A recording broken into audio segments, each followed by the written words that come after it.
wabarakatuh.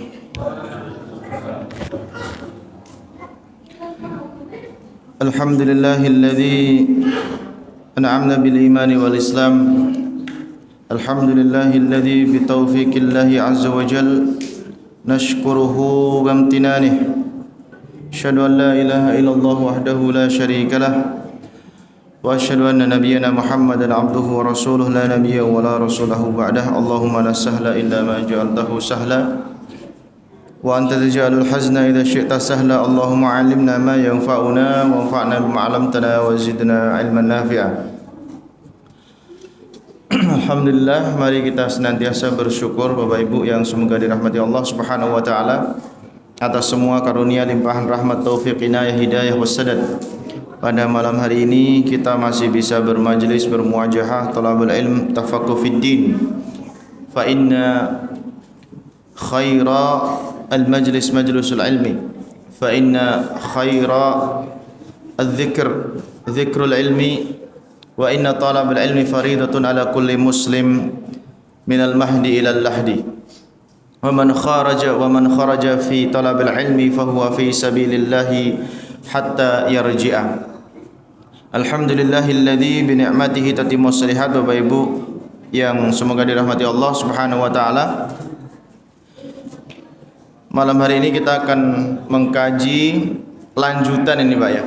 Jadi lanjutan dari kitab yang sebelumnya sudah kita bahas terkait dengan masalah rohan atau terkait dengan masalah gadaian, yang mana dulu sudah pernah kita kaji bahwa pegadaian ini membutuhkan 4 rukun. Yang pertama adalah rohin, orang yang menggadaikan; murtahin, orang yang memberikan piutang; kemudian marhun adalah barang yang digadaikan; marhun bihi adalah hutangnya; kemudian sighah. Sighah itu lafadz yang digunakan di dalam proses akad rohan ini. Dan sudah kita kaji 2 poin yang di depan Bapak Ibu sekalian terkait dengan masalah pengertian baik secara lughah maupun syar'an. Begitu juga terkait dengan masalah sighahnya, bahwa rohan tidak boleh terjadi kecuali dengan ijab wal qabul. Harus ada ijab, ijab itu serah, qabul itu terima. Jadi harus ada teks yang harus disepakati di situ, Pak. Kemudian sekarang kita akan melanjutkan tentang perkataan musannif rahimallahu taala, wa dzakara musannifu dhabitul marhun fi qaulihi, terkait dengan batasan marhun, Mbak. Sekarang yang kita kaji adalah batasan marhun. Marhun itu adalah barang yang digadaikan, Pak. Jadi barang yang digadaikan itu seperti apa yang diperbolehkan oleh syariat. Maka batasannya adalah kaidah wa kullu ma jaza bai'uhu jaza rahnuhu fid duyun idza istaqarra thubutuha fi dhimmah. Jadi ini kaidah yang menyeluruh Bapak Ibu sekalian. Kullu ma jaza bai'uhu.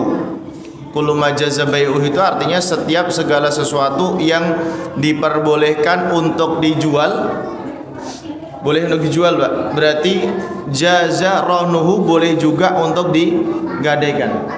Jadi yang boleh dijual itu boleh digadaikan. Apa saja, Pak? Syaratnya laku untuk dijual. Makanya di sini ada titik lawannya, berarti yang tidak laku dijual. Misalkan 1 biji padi, Pak. 1 biji padi, kemudian 1 biji kacang gitu, Pak ya. Itu kan nggak bisa dijual, maka nggak bisa digadaikan. Maka setiap segala sesuatu yang bisa dijual maka dia boleh digadaikan. Kemudian disebutkan lagi bahwa rohan ini harus di dalam fidduyun idza istaqarra thubutuha fi dhimmah.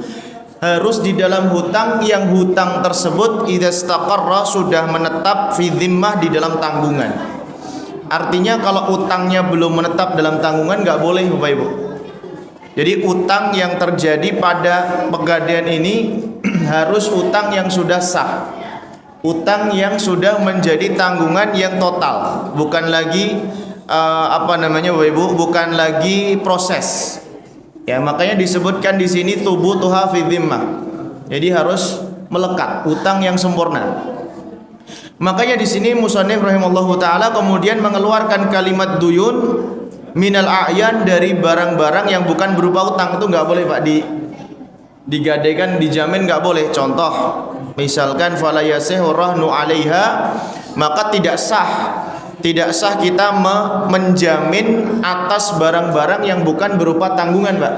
Seperti ka'ainin maksubah, seperti barang yang digosok.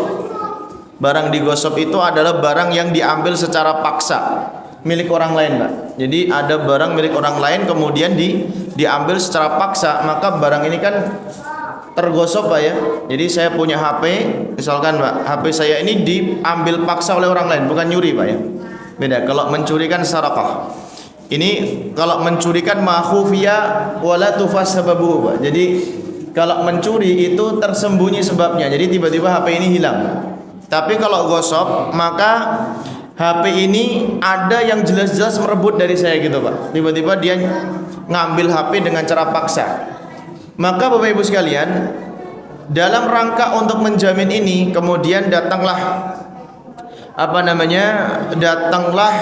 yayasan atau pondok atau LKS yang kemudian datang kepada saya, Ustadz, karena HP-nya ini digosok tadi, ya sudahlah, kami sebagai lembaga keuangan saya jamin, Ustaz. Nih, jenengan kami kasih uang 1,5 juta. Ini nggak boleh, Pak.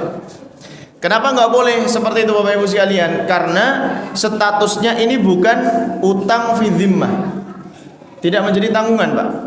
Yang diperbolehkan adalah utang yang menetap. Contohnya, ketika saya utang kepada LKS, lembaga keuangan syariah, ya misalkan 50 juta saya utang, Pak. 50 juta saya berhutang kepada lembaga keuangan syariah, saya utang 50 juta. Kemudian saya menjamin dengan menggadaikan ya BPKB motor saya, gitu loh, Pak. Itu kan jelas. Jadi hutangnya jelas menetap. Tapi kalau ini seperti HP yang digosok tadi, yang ambil secara paksa, ini kan tidak jelas, Pak. Jadi lembaga keuangan tiba-tiba menjamin saya, Ustadz, ini saya ganti uangnya 1,5 juta sebagai jaminan atas kehilangan HP, atas gosok dari HP yang jenengan miliki. Nah, itu nggak boleh, Pak. Kemudian yang kedua termasuk dari musta'arah. Musta'arah itu barang yang kita pinjam, Pak. Ini seringkali kita mensalahgunakan makna musta'arah, Pak. Musta'arah itu kan minjem, Pak ya. Jadi contohnya begini, kita minjem HP. Kalau minjem HP ini, Pak, ini kalau kita buka kira-kira baterainya berkurang nggak, Pak? Ya, baterainya berkurang. Kemudian kita minjem motor, misalkan, Pak. Otomatis kalau kita minjem motor itu berarti bensinnya berkurang, pertalitnya berkurang. Ya, kemudian remnya berkurang, bannya berkurang, kan, Pak? Maka sebenarnya kalau kita bilang itu minjem, sebenarnya nggak minjem itu, Pak. Sebenarnya itu adalah ijarah, Pak. Ijarah yang sifatnya itu mutabarriah. Jadi ijarah mutabarriah. Apa artinya ijarah mutabarriah? Ijarah yang digratiskan, gitu, Pak. Jadi kalau kita minjemkan sepeda motor, itu aslinya kita menyewakan sepeda motor yang gratis, Pak. Bukan meminjamkan sepeda motor yang gratis. Kenapa seperti itu, Bapak Ibu sekalian? Karena kalau minjam, maka harus kembali kepada kita dalam kondisi utuh sepenuhnya. Sedangkan kalau sepeda motor kita pakai, maka akan terhilang, akan kurang bensinnya, akan kurang remnya, Pak ya, akan kurang bannya, ya, itu akan kurang. Sehingga kalaupun kita ganti, pasti nggak mungkin, Pak. Kita nggak bisa menentukan berapa mili, ya, roda itu berkurangan gitu, Pak. Makanya itu disebut dengan ijarah mutabarriah. Meskipun kita bilangnya apa? Saya pinjem motormu ya, gitu, Pak. Saya pinjem motormu ya, bilangnya gitu, Pak. Tapi nanti penyerahannya adalah ijarah. Nah, di sini Bapak Ibu sekalian, kalau ada orang yang tiba-tiba meminjam barang yang kita miliki, contoh buku aja, Pak ya. Kalau ini jelas ini. Ada orang yang minjem buku saya, kemudian saya pinjamkan buku ini, Pak. Maka kemudian datanglah teman saya bilang kepada saya, Ustadz, karena bukunya dipinjamkan, ya sudah, ini saya jamin kepada jenengan uang seharga buku ini. Kalaulah nanti buku ini nggak kembali, maka jenengan bisa beli lagi. Nah itu, Pak. Ini nggak boleh, Pak. Kenapa seperti itu nggak boleh? Karena ini belum jelas. Belum jelas apa, Pak? Apakah buku ini rusak atau apakah HP yang tadi digosok ini rusak? Gimana, Bapak Ibu? Berputar-putar di ruang angkasa apa sudah turun ke bumi, Pak ini? Jadi rohan itu Pak, pegadaian, saya ulang lagi ya, pegadaian yang sifatnya menjamin Pak, ini pegadaian yang sifatnya menjamin, maka tidak boleh di dua barang Mas. Yang pertama adalah di barang yang sifatnya itu digosok. Contoh begini, saya ulang, saya punya HP ini Pak, kemudian HP ini digosok tadi Pak, diambil secara paksa. Nah saya kan bingung nih Pak, gimana caranya HP saya digosok, kemudian saya butuh HP, kan gitu Pak. Maka datanglah teman yang kemudian bilang ke saya, dia udah Ustaz, ini jenengan tak kasih uang 1,5 juta untuk beli HP. Nah ini nggak boleh Pak. Kenapa nggak boleh? Karena bisa jadi HP ini balik lagi ke saya gitu loh Pak. Jadi penjaminan yang terjadi ini nggak sah. Kenapa nggak sah? Karena belum tentu HP yang diambil secara paksa tadi hilang seterusnya gitu loh.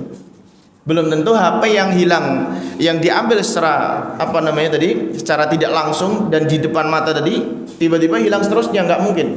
Bisa jadi balik. Kemudian yang kedua, musta'arah, barang pinjaman.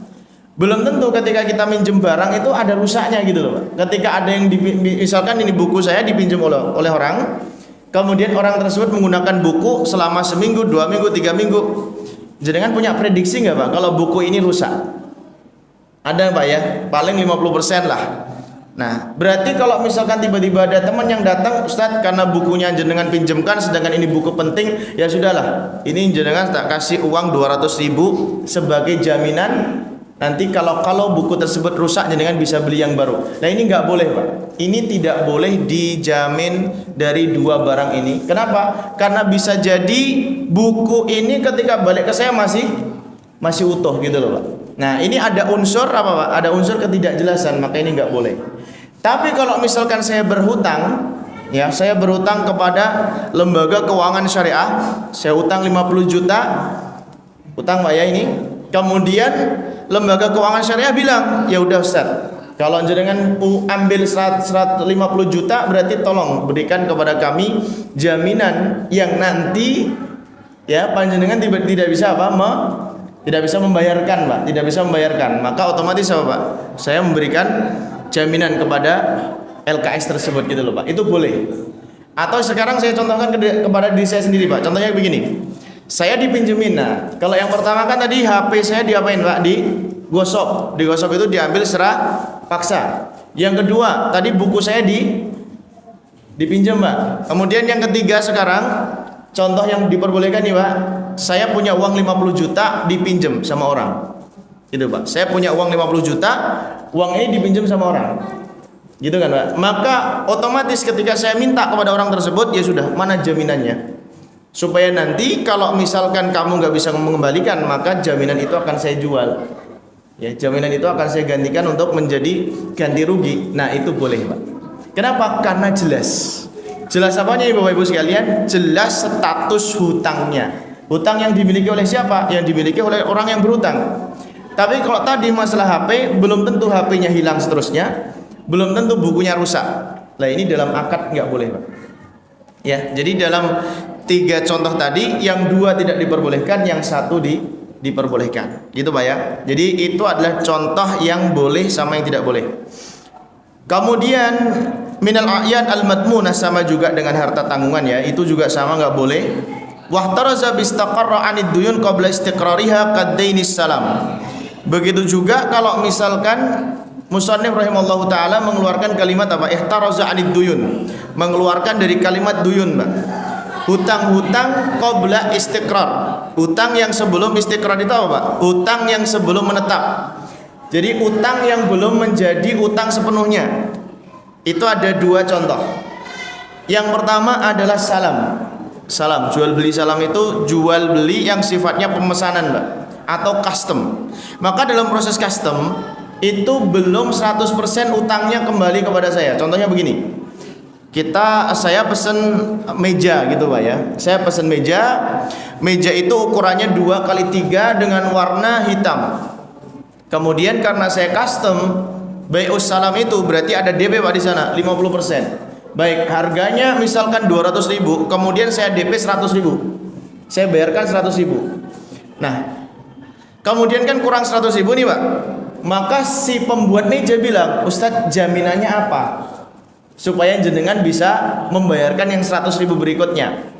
Ya kan gitu Pak. Jaminannya apa? Biar nanti kalau jenengan nggak bayarkan 100.000 berarti saya sudah bisa mengganti dengan jaminan itu. Itu tidak boleh Bapak Ibu. Kenapa seperti itu? Karena salam itu utangnya belum menetap 100%, belum menjadi hutang yang diberikan kepada pembeli 100%. Kenapa seperti itu Bapak Ibu sekalian? Karena bisa jadi 50% saya DP, saya sudah punya 50% yang berikutnya. Gitu Pak. Custom meja, saya ulang Pak. Custom meja. Jadi contohnya saya pesan meja ukuran berapa tadi Pak? 2 kali 3. Harganya 200.000. Kan pesen DP Pak ya, DP 50%. Saya bayarkan 100.000. Nah kemudian si pembuat meja bilang, Ustadz saya minta apa? Jaminannya. Biar yang 100 kedua jenengan bayar. Karena apa? Karena saya khawatir nanti kalau jenengan nggak bayar, kabur tiba-tiba Pak, berarti kan rugi. Yang rugi siapa Pak ini kira-kira? Pembuat meja pasti Pak. Gitu Pak. Pembuat meja pasti. Kenapa? Karena belum tentu mejanya laku kan gitu Pak. Nah maka kemudian si pembuat meja, ya sudah Ustaz, biar jenengan nanti apa namanya nggak kabur, kemudian biar saya nggak rugi, maka saya minta jaminan. Yang 50% itu saya minta jaminannya. Gitu Pak. Maka itu tidak boleh gitu loh Pak. Kenapa seperti itu? Karena belum tentu saya nggak ngasihkan 50%-nya. Itu yang tidak diperbolehkan. Jadi surah-surah itu tidak diperbolehkan di dalam muamalah. Kenapa Bapak Ibu sekalian? Karena masih dalam proses akad.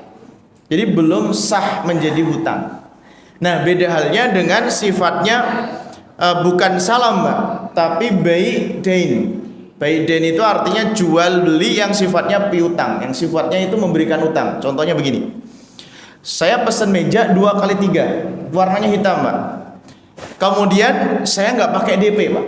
Nah maka kalau nggak pakai DP itu sama dengan pembuat meja itu ngasih piutang kepada saya. Ngasih piutang Pak. Piutangnya apa? Meja. Nah ini baru disebut dengan hutang ini Pak. Barulah boleh si pembuat meja tadi bilang ke saya, Ustadz tolong jenengan kasih ini dong jaminan bagaimana nanti biar meja itu bisa jenengan lunasi. Itu boleh Pak. Gitu nggih Bapak Ibu. Jadi kalau misalkan ya pesennya itu adalah pesen yang sifatnya itu jual hutang atau jual piutang, maka itu boleh meminta jaminan bagi penjualnya. Tapi kalau salam ada DP-nya 50%, maka tidak boleh meminta jaminan karena belum tentu si pembeli itu tidak mau melunasi. Masih ada di sana keraguan, masih ada di sana akad yang sifatnya jahalah yang kita tidak tahu. Maka di dalam akad muamalah itu tidak boleh kita berakad dalam sesuatu yang tidak tahu Pak. Sesuatu yang belum jelas itu tidak boleh. Tapi kalau hutang itu pasti jelas. Pasti jelas. Jadi hutang itu sesuatu yang pasti jelas. Gitu nggih Bapak Ibu? Jadi itu contoh-contoh jaminan yang diperbolehkan sama tidak diperbolehkan. Kemudian berikutnya qala musannif rahimallahu taala walirrahin ruju'u fihi ma lam yaqbidhu. Walirrahin, rahin itu adalah orang yang menggadaikan tadi Bapak Ibu, rahin ya, rujuk fihi. Rujuk itu artinya dia menarik kembali ucapannya atau menarik kembali barang yang sudah diberikan tadi, yang ingin diserahkan tadi, malam yaqbidhu murtahin, sebelum ya lembaga keuangan syariah atau sebelum orang yang ngasih piutang itu menerima Pak. Contohnya begini, saya hutang kepada LKS, lembaga keuangan syariah 50 juta ya, kemudian uang sudah diberikan kepada saya Pak. Ini Ustaz 50 juta, tanda tangan di atas materai, tek selesai. Kemudian jaminannya ya sudah, jaminannya adalah sertifikat tanah. Baik, saya serahkan Pak ini sertifikat. Maka begitu sudah diserahkan dan sudah dimasukkan di dalam nota kesepakatan dan diterima oleh LKS, lembaga keuangan syariah atau lembaga keuangan konvensional apa saja yang ingin dijadikan kesepakatan ya. Maka Bapak Ibu sekalian, ini tiba-tiba saya berubah pikiran Pak. Maaf, saya nggak jadi deh, gitu loh Pak. Saya tarik kembali. Maka ini tidak boleh Pak. Apa keterangannya di sini? Fa in qabadal ain marhuna mimman yasiu iqbaduhu lazimar rahan wamtana ala rahin ruju' fihi. Wamtana itu boleh dihalangi, boleh dilarang Pak. Jadi fa in qabadal ain, jika lembaga keuangan syariah itu sudah menerima barang tadi sebagai jaminan atau sertifikat tanah sebagai jaminan atau BPKB motor sebagai jaminan atau mobil sebagai jaminan, al marhuna sebagai barang yang digunakan untuk digadaikan tadi Pak, mimman yasehu iqbaduhu, yang sah untuk diterima Sertifikat tanah kan sah Pak. Ini kan sertifikat yang tidak atas hasil pencurian atau hasil ghasab Pak, ini sah. Gitu ya. Maka lazimar rahan, maka ini harus terus dilanjutkan kepada proses pegadaian atau penjaminan. Gitu Pak. Wamtana 'ala rahin, kemudian si lembaga keuangan syariah berhak untuk melarang saya. Ustaz mohon maaf, jenengan sudah nulis di dalam nota kesepakatan, sudah tanda tangan, sudah menyebutkan bahwa yang akan menjadi jaminan sertifikat tanah, kenapa begitu kami tanda tangan dan sudah saya terima, jenengan tarik kembali? Maka kami berhak untuk menolak. Waduh, saya ini tolong dong, saya ini ada masalah, ini tanah saya ingin saya jual, saya butuh dana. Baik, kalau begitu kita buat akad baru Pak. Jadi statusnya apa? Akad yang lama di cancel, kemudian ganti dengan akad baru. Akad baru nulis awal lagi Pak, dari awal kesepakatan ditulis ulang lagi, kemudian apa yang akan menjadi jaminan baru tanda tangan lagi dan diserahkan. Kenapa? Karena kalau tanpa ada akad baru langsung ditukar sini Pak, maka batal Pak, ini nggak boleh. Jadi sertifikat tanah langsung ditukar Pak, set. Nah ini langsung di sini ada nilai jahalah. Nilai jahalah ini yang tidak diperbolehkan oleh syariat sehingga hukumnya tidak sah. Kenapa seperti itu Bapak Ibu sekalian? Karena dalam akad muamalah wa man waqa'a fi syubhat waqa'a fil haram. Yang terjadi dalam perkara syubhat maka dia terjadi dalam perkara yang haram Pak, nggak boleh. Nah gitu Bapak Ibu sekalian ya. Jadi itu statusnya jika mana kita ingin menjaminkan. Kemudian warahnu wad'uhu 'alal amanah. Sedangkan rohan ini ya diberlakukan alal amanah. Alal amanah itu artinya kepercayaan Pak. Nggak boleh kalau kita melaksanakan sistem pegadaian terus nggak percaya Pak. Nggak percaya dengan siapa? Lembaga keuangan syariat. Nah kalau misalkan nggak percaya sudah Pak, jangan dipaksa untuk menggadaikan sesuatu. Ya misalkan contoh begini, saya ingin menggadaikan sertifikat saya, kemudian saya serahkan kepada lembaga keuangan syariat atau kepada pegadaian untuk mendapatkan uang 50 juta. Kemudian saya nggak percaya, jangan-jangan sertifikat saya nanti kena rayap, jangan-jangan sertifikat saya nanti rusak, jangan-jangan mobil saya nanti nggak diservis, jangan-jangan motor saya. Nah kalau ada keraguan seperti itu berarti jangan dilanjutkan Bapak Ibu, jangan dilanjutkan. Apakah rohan ini bisa menyasar kemana saja Pak? Bisa. Jadi contohnya begini Pak, saya ingin berhutang kordun hasan Pak ya, maka jaminannya saya boleh menggadaikan sertifikat tanah.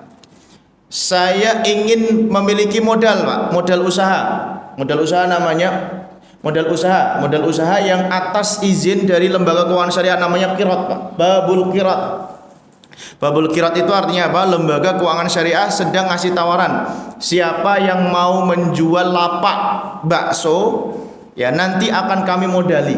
Misalkan ada akad seperti itu Pak. Ya sudah, maka kemudian saya maju, baik saya mau, maka saya ambil modalnya dari bank, kemudian saya berdagang sesuai dengan apa yang diinginkan oleh bank. Itu namanya qirat. Lah itu boleh juga saya memberikan jaminan.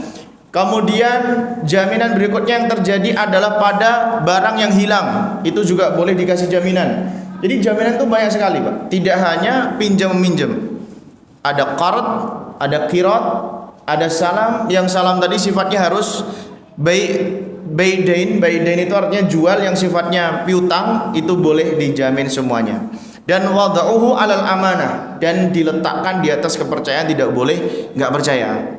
Wa hina idzin la yadmanuhul murtahin, maka dengan demikian tidak menjamin si murtahin. Murtahin itu orang yang memiliki tadi lembaga keuangan syariat atau lembaga keuangan itu tidak menjamin ay la yadmanu murtahinul marhun illa bi ta'addi fihi.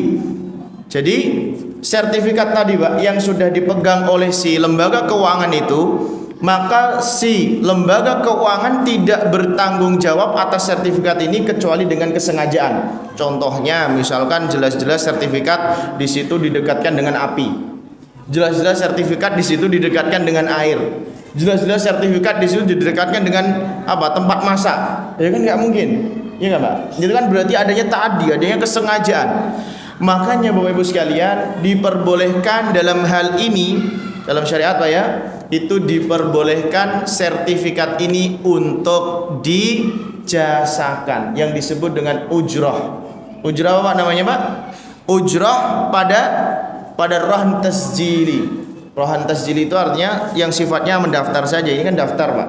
Sertifikat tanahnya nggak bisa kita gotong tanah, Pak. Mobilnya tetap di rumah. Sertifikatnya BPKB-nya kita serahkan ke bank, gitu kan, Pak? Ya. Maka bank boleh mengambil ongkos atas penjagaannya ini. Jadi biar aman dari pencurian, biar aman dari kerusakan, biar aman dari kebanjiran maupun kebakaran, maka bank ngasih disebut dengan penjagaan ujroh. Boleh, Pak? Misalkan 1 bulan kita ambil 300.000. Ya udah 300.000, dan saya mau, Pak, misalkan mahal sekali sih, masa nyimpen barang aja 300.000. Iya, Ustaz, karena ini harus kita amankan. Ini ada 3 lapis kunci. Ini ada 3 lapis sandi, keamanannya terjamin. Ya sudah, nggak apa-apa. Yang penting barang saya aman. Itu boleh, Pak. Jadi lembaga keuangan syariat atau pegadaian itu boleh mengambil ongkos dari sekedar menyimpan sertifikat ini. Boleh mengambil ongkos dari sekedar menyimpan BPKB, atau boleh mengambil ongkos dari perawatan mobil atau motor atau HP atau laptop atau barang apa saja yang dijadikan sebagai jaminan, gitu, Pak. Boleh. Berikutnya, wala yasqutu bitalafi syai'un minad dain, dan tidak berkurang bitalafihi dengan hilangnya jaminan tersebut dari hutangnya. Contoh begini, Pak.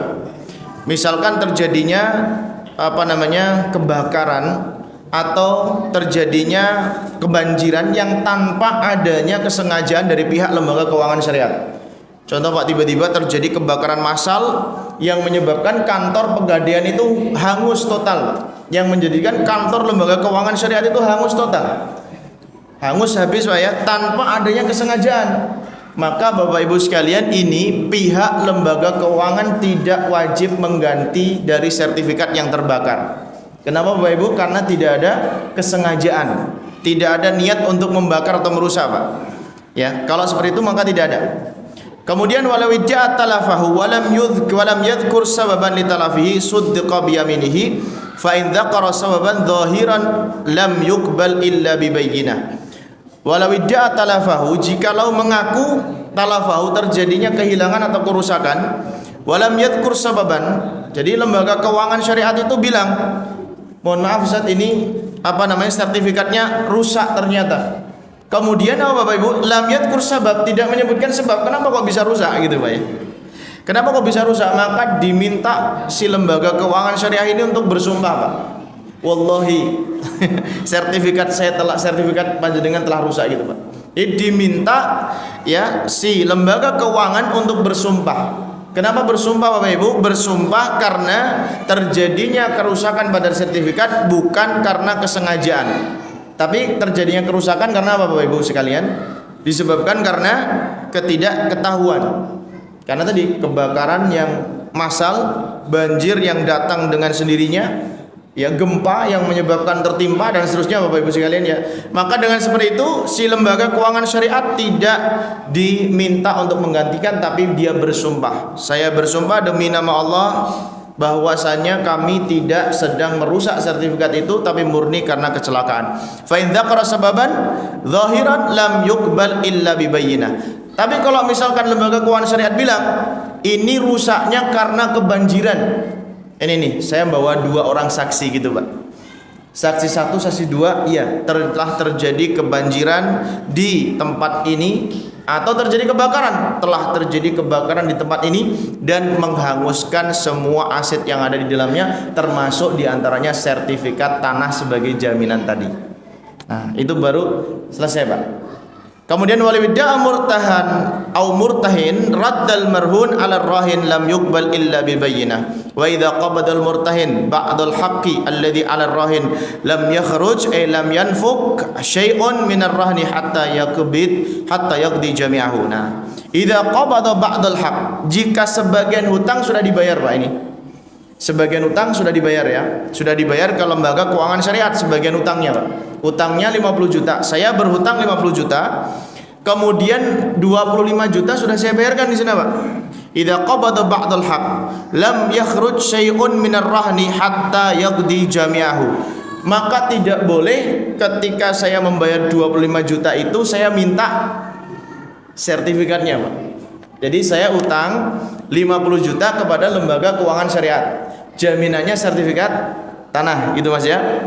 Nah, maka nanti ketika saya sudah nyicil dapat 25 juta. Begitu dapat 25 juta, saya bilang sama lembaga keuangan syariah, boleh nggak saya ambil sertifikatnya? Maka ini nggak boleh Pak. Sampai kemudian saya bisa melunasi 100%. Jadi ketika sudah lunas 100% baru boleh diapain Pak? Boleh diambil sertifikatnya, atau bahkan nggak usah diambil, pasti diserahkan, pasti dikembalikan oleh lembaga keuangan syariah. Monggo Bapak Ibu sekalian, itu materi lanjutan kita ya. Karena ini terputus jauh Pak ini. Jadi ini sebenarnya lanjutan pekan kemarin ya. Entah pekan kemarin atau bulan kemarin nih Pak. Jadi di dalam bab pegadaian, jika ada yang ditanyakan kami persilakan. Sebelum masuk bab hajar itu ditahan Pak, ditahan karena dia menghambur-hamburkan uang. Tapi di sini sekarang nggak ada, ya, tidak ada yang bisa menghajar kecuali orang tuanya sendiri Pak. Ya.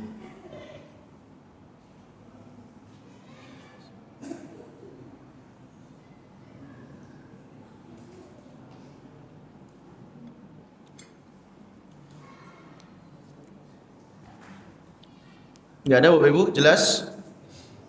Iya. Gimana Pak? Iya, antara nggak jelas, antara jelas sama nggak tahu. Nggak tahu itu apa karena belum mengalami kali Pak ya? Belum mengalami, itu bisa Pak. Ya, kalau di Pacitan ini masih konvensional Pak. Jadi pegadaian di Pacitan masih konvensional, belum syariat. Iya. Yang direkomendasikan oleh di SNMUI itu yang syariat. Nah, terus kemudian bagaimana Ustaz kalau misalkan kita menghindarkan konvensional? Ya, susah kalau Pacitan, Pak. Pacitan belum bisa. Kalau judul ini, Pak. Judul ini belum bisa. Pacitan baru bisa disupport dari BSI, Pak. Bank Syariat Indonesia. Itu resmi milik negara yang sudah disyariatkan. Gitu. Insya Allah kalau BSI itu semuanya sudah mengacu kepada akad-akad muamalah yang sah.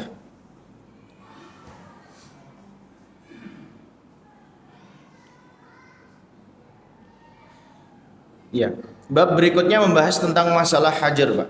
Hajar itu terkait dengan orang yang boros. Orang yang boros, Pak. Orang yang boros atau orang yang rugi.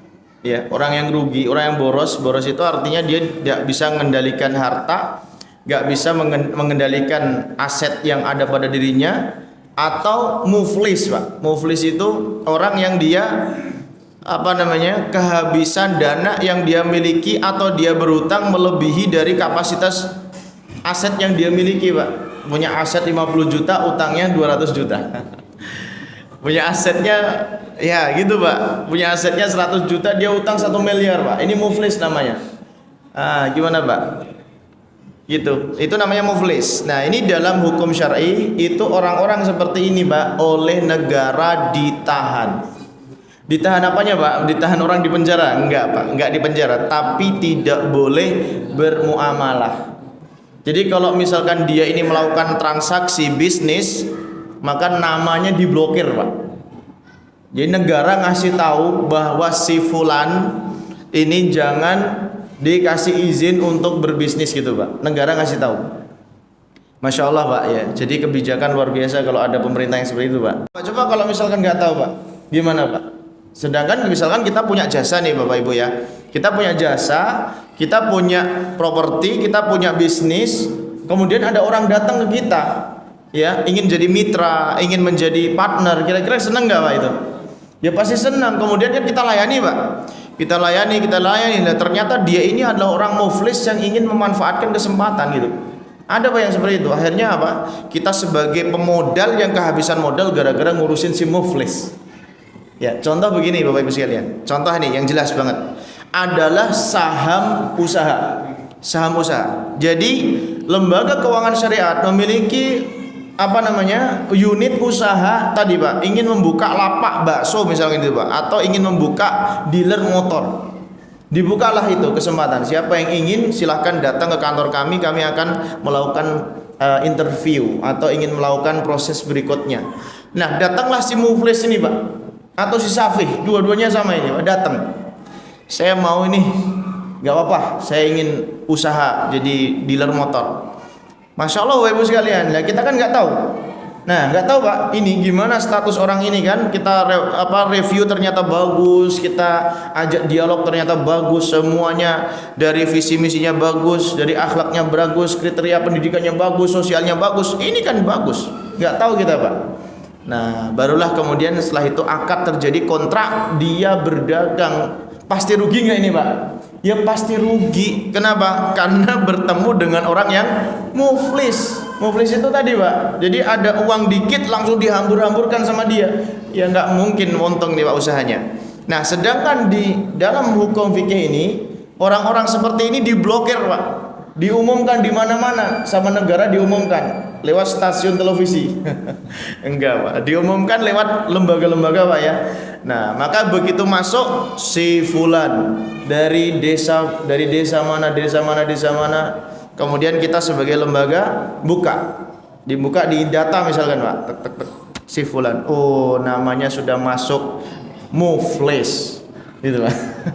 Namanya ternyata diblokir oleh Kementerian Keuangan. Kenapa? Karena dia tidak bisa mengendalikan harta. Nah, begitu dia masuk langsung silahkan Anda pergi. Gitu loh Pak.